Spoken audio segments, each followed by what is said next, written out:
First thing I'm going to do is I'm going to use this flux oil to go ahead and cover the hole. This solder here is 50% lead and 50% tin. I'm definitely going to be wearing safety goggles. This is a soldering iron. It's going to heat up to 2700 degrees. And I'm going to go ahead and close up that sucker. Clean this area. It's going to bubble.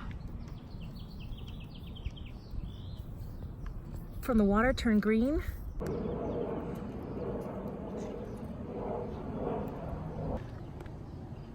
It's definitely a hole. Just covering it up over here.